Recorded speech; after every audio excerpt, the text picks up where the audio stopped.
Hi everybody, this is Snook, and I want to read the full story called Love Always Wins. That was a collaboration between me and Bryn and Wandering Row 7 for the Free Write group. It's a story that just touches my heart, and I'm so proud of everybody involved in this, and so anyway, I wanted to read it so you guys could hear it in full, and we'll see if I can do justice to this story. Give it a go. Love always wins. Shit! The goddamn fire went out. Maisie, get your ass back in here and get this fire going. Now, I said.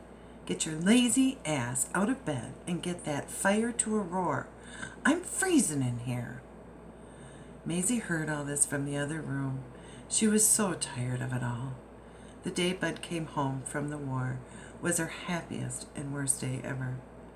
She had been so happy to have her loving husband back in her arms, to feel his strength, to know he was safe from harm was something she had prayed for every day he was gone. The day he finally came home, though, he was a broken man. The war had taken everything out of him, even his humanity. It had left her husband broken, for lack of a better word, so broken inside he just couldn't find the light anymore. He stayed alone in that room all day and night, just looking for nothing, it seemed. She had tried to get him to talk, but as soon as she spoke, he, and this is where I left it, and Bryn picked up, she had tried to get him to talk, but as soon as she spoke, he let loose with curses. She could tell he was frustrated and angry with himself most of all, but also with her, with their life, with the fact that nothing at all was going the way they'd planned. They had been high school sweethearts. They had been through some shit together. Her mom had suffered and died from cancer in their senior year of high school, and he was there for her every day, helping her with school so she wouldn't fail, helping her mom, even so far as to help carry her to the bathroom when it was needed. He was her hero. He always had been. He still made her heart beat faster when she saw him, in spite of this thing he'd become, this angry shell of a man.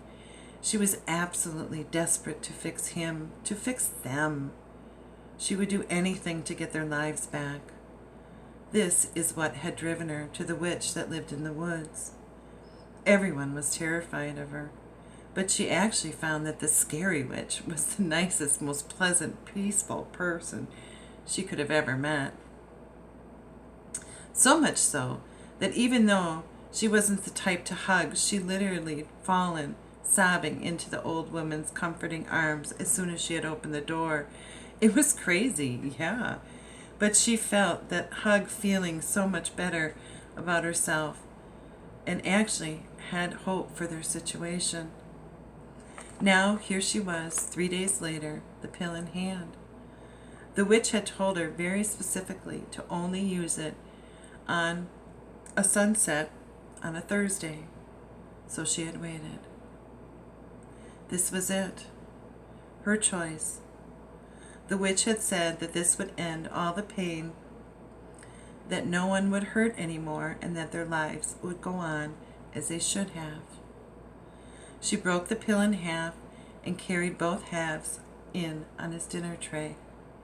She sat down in front of him, and he was surprisingly quiet for once. She held out the pill. He didn't even try to knock it out of her hand like he usually did. He just opened his mouth to take it. He didn't even have the energy to reach for it. She placed the pill in his mouth and then took the other half herself. A glass of water washed the pills down, and she sat down beside him. His hand crept out tentatively to grip hers tight. It was the closest sign of affection she'd seen in months.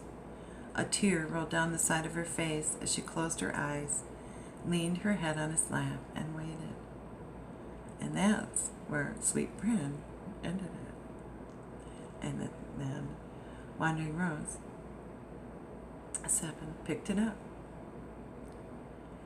Maisie drifted into a dream-like state, a peace she hadn't felt since her changed husband crossed over their small home's deteriorating threshold, filtered through her veins like a restorative stream.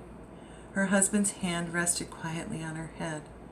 Suddenly, she saw before her a battlefield, men in uniform running, bombs exploding around nearby burning huts, women and children wailing, and bloody bodies dropping like flies in charred grass.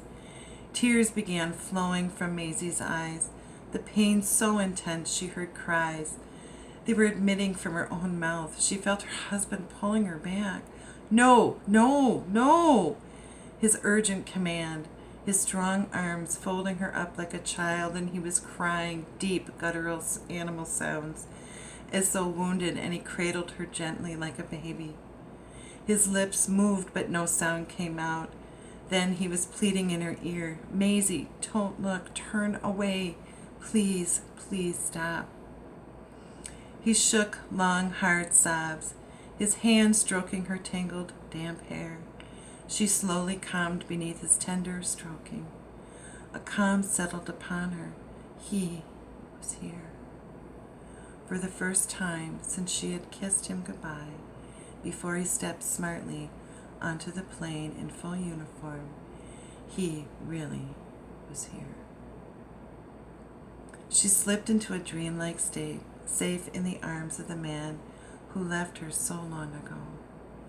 She thought fleetingly of the witch and the pill she'd fed him and partaken of herself. She heard her husband whisper, "Maisie, I am so sorry. I love you. I never would have told you.